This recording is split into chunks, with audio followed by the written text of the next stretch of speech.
कैसे हो मेरे पढ़ाकू? बढ़िया। क्या पढ़े थे last time? Work energy theorem for a constant force and for variable force. अब आज पढ़ना है इम्पोर्टेंट टॉपिक जो हमें काम आएगा पोटेंशियल एनर्जी को समझने में। पोटेंशियल एनर्जी का कंसेप्ट समझना है तो आज की चीज़ें क्लियर होनी चाहिए। तो आज क्या पढ़ने वाले हैं ऐसा? आज हम पढ़ने वाले हैं कंजर्वेटिव और नॉन कंजर्वेटिव फोर्स के बारे में। किसके बारे में? Conservative and non conservative force के बारे में। तो क्या होता है conservative force, non conservative force? Force तो बहुत पढ़ा चैप्टर नंबर 5 में, gravitational force, spring force, electrostatic force, frictional force, फिर कौन से फोर्स पढ़े? Normal reaction force, right? बहुत सारे फोर्स के बारे में पढ़ा। अब फोर्स में भी टाइप कौन से भाई? Conservative force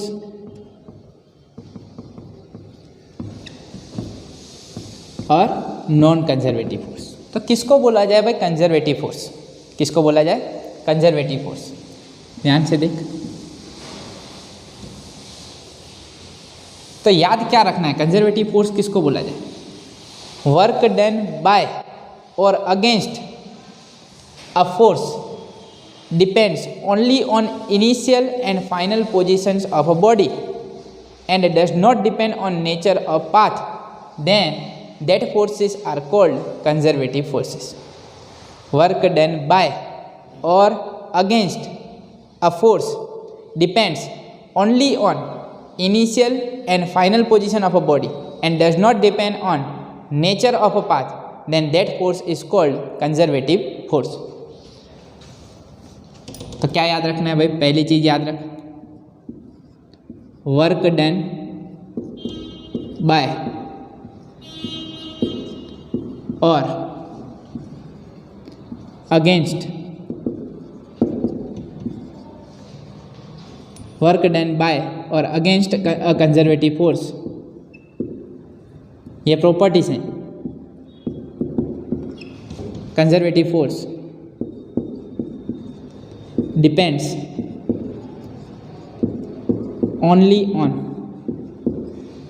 initial and final positions. Initial and final position of a body. Work done by or against a conservative force depends only on initial and final position of a body. Second thing, work done by or against a conservative force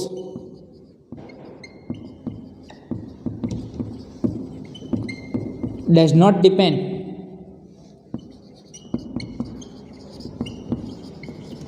on the nature of path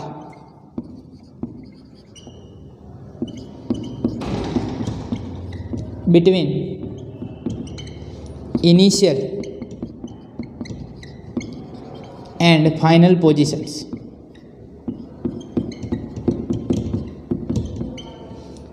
of a body. Work done by or against a conservative force does not depend on the nature of path. किस path से हम initial position से final position पहुंच रहे हैं उस पर depend करना चाहिए? नहीं, हम नहीं, बॉडी। चलो थर्ड, वर्क डन बाय और against a conservative force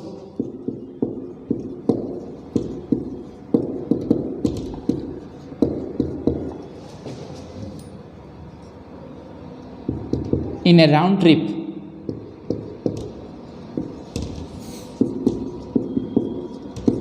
or you can say closed path.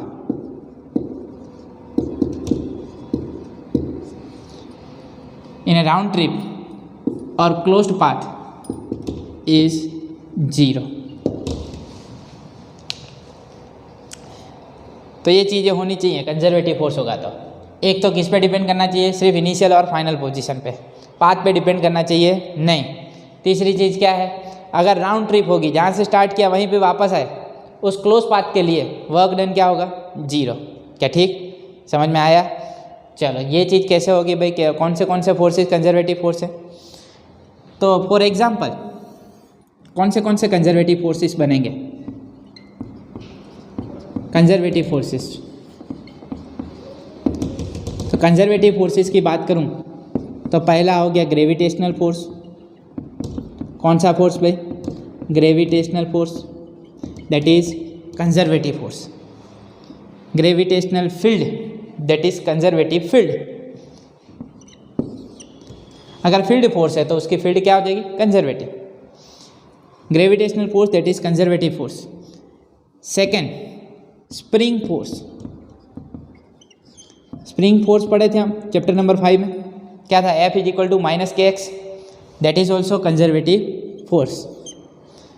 Third electrostatic force, electric force between two stationary charges, that is electrostatic force.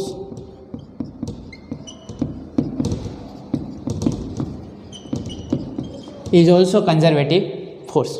तो ये हो गए कुछ कंजर्वेटिव फोर्सेस के एग्जाम्पल। अब आप बोलोगे सर कैसे होगा ये, इनिशियल और फाइनल पोजीशन पे डिपेंड करेगा, पाथ पे नहीं डिपेंड करेगा, मतलब क्या है इसका, मतलब क्या समझे हम। तो कंसिडर कर ले कोई भी ऑब्जेक्ट, मान ले यहाँ पे है हमारे पास कोई ऑब्जेक्ट, ठीक है, ऑफ मास m। ये ऑब्जेक्ट है जिसका मास क्या है, m। इसको मुझे ये इनिशियल पोजीशन से कहाँ पे लेके जाना है, फाइनल पोजीशन F पे, यहाँ से लेके जाना है यहाँ पे। क्या ठीक, मतलब ये ऑब्जेक्ट यहाँ से यहाँ पे पहुँचना चाहिए। तो ये हो गई उसकी इनिशियल पोजीशन, ये हो गई फाइनल पोजीशन। अब यहाँ से यहाँ पे जाने के कितने सारे पाथ बन सकते हैं। एक तो सीधा लेके जाओ, तो ये एक पाथ बन गया। कोई बोलेगा सर हम तो एक हाफ सर्कल घुमा के लेके जाएंगे, लेके जाओ, मुझे कोई फ़र्क पड़ता नहीं है। क्या ठीक। कोई बोले कि सर हम टेढ़े मेढ़े जाएंगे, क्या ठीक, तो ऐसे लेके जाएं इनिशियल टू फाइनल पोजीशन, तुम्हारी मर्जी है। इस मास को यहाँ से यहाँ पे लेके जाना है, उससे मतलब है, क्या ठीक। इस पोजीशन पे और इस पोजीशन से मतलब है, इनिशियल पोजीशन और फाइनल पोजीशन से। नेचर ऑफ पाथ पे डिपेंड करता नहीं है work done by conservative force. If you will find work done by conservative force due to this path, इसे फर्स्ट बोल दें, इसे सेकंड बोल दूँ, इसे थर्ड बोल दूँ, then work done by conservative force in going from initial to final position through path 1 will be equal to work done by conservative force in going from initial to final position through path 2 will be equal to work done by conservative force in going from initial to final position through path 3। मतलब W1 will be equal to W2 is equal to W3। अगर path 1 से जाओगे तो भी उतना ही work मिलेगा, path 2 से जाओगे तो भी उतना ही वर्क मिलेगा, पाथ 3 से जाओगे तो भी उतना ही वर्क मिलेगा, अगर फोर्स कैसा है, कंजर्वेटिव। अगर कंजर्वेटिव नहीं होगा तो ये कंडीशन सेटिस्फाई नहीं भी हो, पर कंजर्वेटिव है तो ये सेटिस्फाई होगा। W1 will be equal to W2 is equal to W3। तो वर्क डन बाय और against a conservative force depends only on initial and final position of a body. Work done by or against a conservative force does not depend on the nature of the path between initial and final position। अब ये round trip की बारी आते हैं। अब आप बोले sir gravitational force conservative force है, स्प्रिंग फोर्स कंजर्वेटिव फोर्स है, इलेक्ट्रोस्टैटिक फोर्स कंजर्वेटिव फोर्स है, तो क्या हम इसको लेके प्रूव कर सकते हैं work done by gravitational force in moving from initial to final position will be same for first path, second path and third path? कर सकते हैं, कोई बात नहीं, करके दिखा देते। चलो कोई बात नहीं, यहाँ पे आ जाओ। ये ऑब्जेक्ट है जिसका मास क्या है, m, क्या ठीक। अगर इसके पास मास है तो इसके ऊपर कौन सा फोर्स लग रहा है, ग्रेविटेशनल फोर्स। कौन सी डायरेक्शन में, नीचे की डायरेक्शन में, नीचे की तरफ लग रहा है mg, क्या ठीक। अब तूने बोला कि सर इसको ये इनिशियल पोजीशन से कुछ फाइनल पोजीशन पे लेके जाते हैं, चलो लेके गए, ये हो गई फाइनल पोजीशन। तो यहाँ से इसको कितना डिस्टेंस मूव करवाए हम, h मान लो कुछ हाइट h पे लेके गए, नीचे ग्राउंड पे था और कहाँ पे लेके गए, कुछ हाइट h पे लेके गए। तो in moving this object from initial point to final position, initial position to final position, work done by gravitational force I want to find. चलो तो एक पाथ में ले लेता हूँ, सीधा पाथ, स्ट्रेट पाथ, ये हो गया फर्स्ट पाथ, ठीक है। इसके लिए मुझे वर्क डन निकालना है। इसके लिए निकालें तो मुझे बता W1 क्या निकलेगा। अभी इस फिगर को भूल जा, यहाँ पे ध्यान दे। तो W1 क्या बनेगा, mg, जब ये हाइट जो है that is very small in comparison to radius of curvature, then this gravitational force of earth on this body will be constant. Force change होगा नहीं, force due to earth on this body will be constant, मतलब ये force है constant. और constant force के लिए formula क्या था वर्क डन का, work done W is equal to F vector dot D vector. F vector क्या बन रहा mg, और डिस्प्लेसमेंट कितना हो रहा h, डॉट हटाऊं क्या बनेगा cos theta. What is the angle between force and displacement, force that is in downward direction and displacement that is in upper direction. तो मुझे बता एंगल क्या बना दोनों के बीच में, फोर्स नीचे डिस्प्लेसमेंट ऊपर, बता क्या एंगल बने 180, cos 180 क्या बने -1, तो ये क्या बनेगा -mgh। चलो mgh cos 180 क्या बन जाएगा -mgh, क्या ठीक। तो W1 क्या मिला -mgh। अब आप बोले कि सर अभी दूसरा पाथ सिलेक्ट करते हैं। मान लो कि इसको ऐसे लेके जाए, कुछ इस तरफ लेके गया, फिर ऊपर लेके गया, फिर ऐसे लेके आया, ठीक है, इस तरफ फिर ऊपर फिर इस तरफ, ठीक। तो मुझे बताओ अब डिस्प्लेसमेंट, इस पाथ को 3 टुकड़ों में डिवाइड कर दूं तो इसके लिए for this path 1 what will be the work done by gravitational force, gravitational force है नीचे और डिस्प्लेसमेंट इस तरफ, एंगल क्या बना 90। तो क्या बनेगा वर्क डन यहाँ पे क्या बनेगा 0। W is equal to F D cos theta, force mg, displacement d, और एंगल क्या बना 90, cos 90 0। तो यहाँ पे तो वर्क डन मिल रहा नहीं। चलो इसके लिए फोर्स कंसिडर करूँ तो नीचे, डिस्प्लेसमेंट ऊपर, कितना जा रहा हाइट h, तो इसके लिए वर्क डन क्या बनेगा -mgh, यही वाला केस, क्या ठीक। यहाँ पे पहुँच गए। चलो थर्ड पे आ जाऊँ तो मुझे बता यहाँ पे जा रहे हैं इस तरफ, मुझे बता ग्रेविटेशनल फोर्स कहाँ पे लग रहा होगा नीचे, और डिस्प्लेसमेंट इस तरफ, एंगल क्या बना 90। तो यहाँ पे वर्क डन क्या मिले 0। तो मुझे बता टोटल वर्क डन क्या बना इस पाथ के लिए -mgh। तो work done in moving from initial to final position through second path that is -mgh। अगर इसको टेढ़ा मेढ़ा लेके जाएं तो भी वर्क डन क्या मिलेगा -mgh। Therefore we can say that gravitational force is a conservative force, gravitational force is a conservative force। क्या समझ में आया, एकदम परफेक्ट। चलो लिखना है, चलो लिख लो।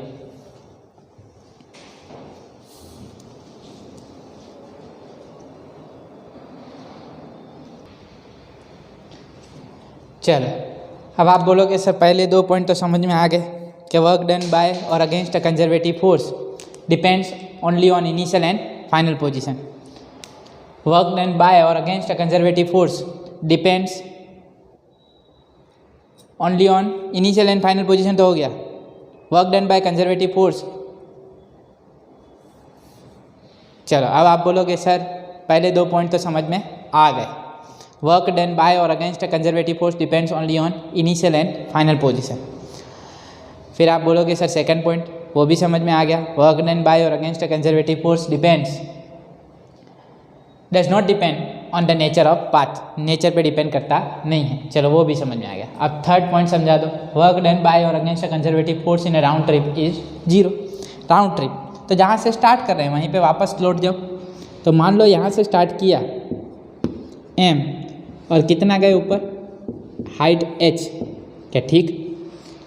इनिशियल से स्टार्ट किया, फाइनल गए, फिर फाइनल से इनिशियल, ठीक है, उतना ही डिस्टेंस ट्रैवल करें।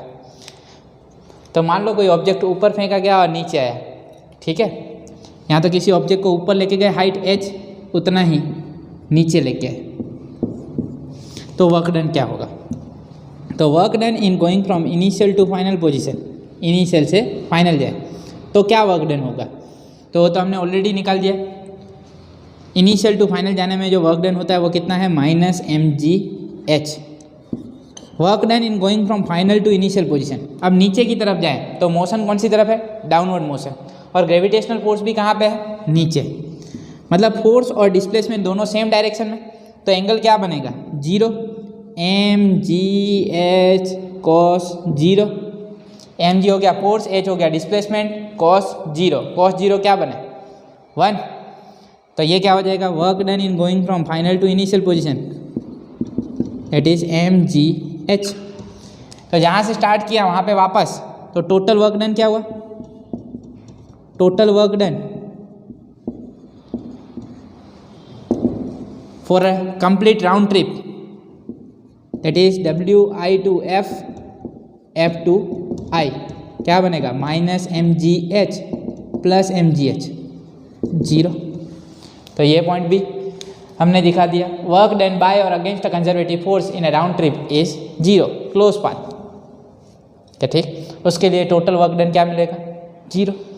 तो अगर कंजर्वेटिव फोर्स है तो उसकी वजह से जो वर्क डन हो रहा है या तो अगेंस्ट हो रहा है, वो इनिशियल और फाइनल पोजीशन पे ही डिपेंड करता है, नेचर ऑफ पाथ पे डिपेंड करता नहीं है। और अगर क्लोज पाथ होगा तो उसके लिए टोटल वर्क डन क्या मिलेगा? 0। और ये हो गए हमारे कुछ एग्जांपल्स कंजर्वेटिव फोर्सेस के, gravitational force, spring force, electrostatic force. अब दूसरा फोर्स है नॉन कंजर्वेटिव फोर्स। तो क्या होता है नॉन कंजर्वेटिव फोर्स, वो भी देख लेते हैं, पर पहले इतना लिख लो।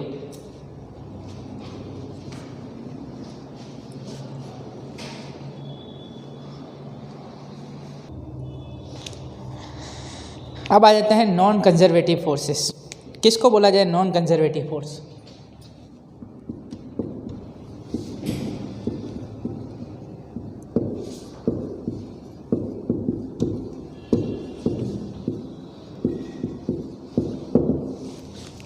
तो भाई उसके लिए क्या बनेगा? वर्क डन बाय और against a force in moving body from initial to final position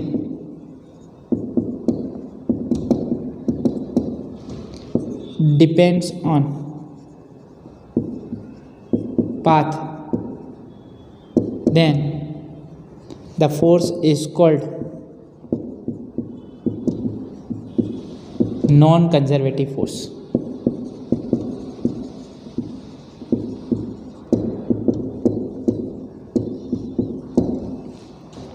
Work done by or against a force in moving body from initial to final position depends on path. Path पे depend करे तो उसे कैसा force बोला जाएगा? Non conservative force. तो ऐसे कौन से फोर्सेस होते हैं? तो friction force, friction is non conservative force.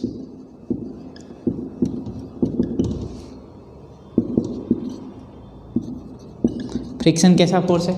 Non conservative force, क्योंकि फ्रिक्शन की वजह से जो भी वर्क डन होगा it depends on path, it depends on path.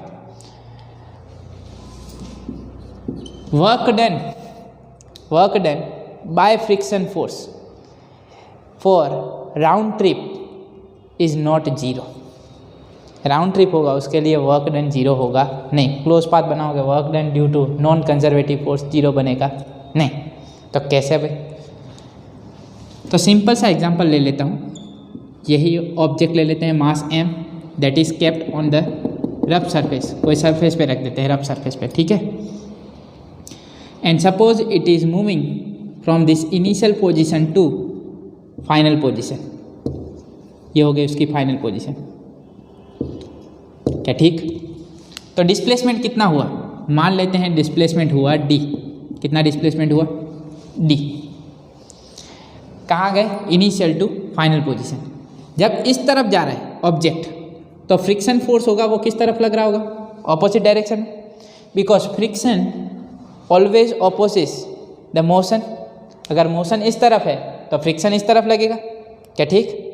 तो जब इनिशियल टू फाइनल जा रहे हैं, work done in moving from initial position to final position by friction force, क्या बना, friction force is in this direction. तो F displacement बना D, angle क्या बने इन दोनों के बीच में, डिस्प्लेसमेंट इस तरफ, फ्रिक्शन फोर्स इस तरफ, क्या एंगल बना 180, cos 180, क्या बने cos 180 -1, तो ये बन गया -FD, क्या ठीक। चलो अब आप बोलो sir final to initial position लेके जाएं, जहाँ से स्टार्ट किया था वहीं पे वापस लौट जाए, तो इनिशियल टू फाइनल गए, फिर फाइनल से इनिशियल। तो जब ऑब्जेक्ट फाइनल से इनिशियल की तरफ जा रहा तो फ्रिक्शन किस तरफ लगेगा, इस तरफ। अगर मोशन इस तरफ है तो फ्रिक्शन तो उसका अपोज करेगा। तो work done in moving from final position to initial position that is FD cos 180, yes sir. तभी भी क्या बनेगा, FD cos 180, ये बन गया -FD। टोटल फोर्स फाइंड करना है, total work done by frictional force for given round trip that is -FD। चलो नहीं समझ में आया, ऐसे देखो, work done in going from initial to final plus work done in going from final to initial, -FD, क्या बना -2FD। तो ये तो जीरो बन रहा नहीं। अगर कंजर्वेटिव फोर्स होता तो ये क्या बनता, जीरो। नॉन कंजर्वेटिव फोर्स है इसलिए वर्क डन क्या बन रहा है, that is not zero. Displacement तो क्या हुआ, टोटल जहाँ से स्टार्ट किया था वहीं पे वापस आ गए, तो डिस्प्लेसमेंट तो क्या है, zero. But work done bye non conservative force is not zero. तो इसका मतलब ये नहीं है अगर डिस्प्लेसमेंट जीरो है तो वर्क डन जीरो होगा, कंजर्वेटिव फोर्स होगा तो वर्क डन जीरो आएगा, डिस्प्लेसमेंट जीरो है तो। नॉन कंजर्वेटिव है तो जीरो मिलेगा नहीं। क्या समझ रहे हो, समझ में आ रहा है। तो ये डिफरेंस है कंजर्वेटिव फोर्स और नॉन कंजर्वेटिव फोर्स के बीच में। Work done by conservative force in moving from initial to final position, does not depend on path, while work done by non-conservative force depends on path. Work done by or against a conservative force for round trip or for a closed path is zero. Here work done by or against a non-conservative force for round trip is not zero. क्या ठीक। और example ले लूँ, examples of non conservative forces. तो non conservative force कौन से बने,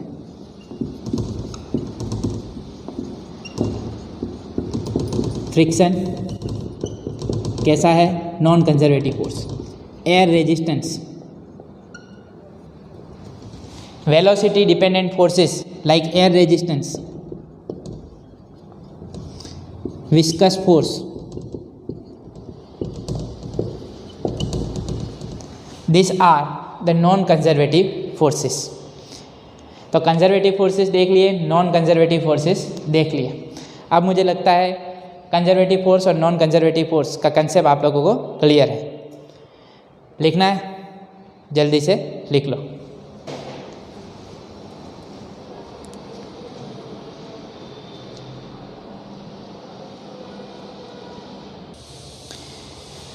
चलो अब आप लोगों ने कंजर्वेटिव फोर्स और नॉन कंजर्वेटिव फोर्स के बारे में समझ लिया, वर्क डन का कंसेप्ट आप लोगों को क्लियर है। तो एक न्यूमेरिकल ले लेते हैं, एक्सरसाइज न्यूमेरिकल 6.1, बहुत ही सिंपल न्यूमेरिकल है, तो उसे मैं यहाँ पे बोर्ड पे लिख रहा नहीं हूँ, सिर्फ कंसेप्ट समझना है। देख लीजिए क्या दिया हुआ है एक्सरसाइज न्यूमेरिकल 6.1 में, the sign of work done by a force on a body is important to understand. हमें मालूम है कि साइन इंपॉर्टेंट है, पॉजिटिव है कि नेगेटिव है, ठीक है। State carefully if the following quantities are positive और नेगेटिव। पहला केस दिया हुआ है a, work done by a man in lifting a bucket out of a well by means of a rope tied to the bucket. तो मान लो ये bucket है, ठीक है।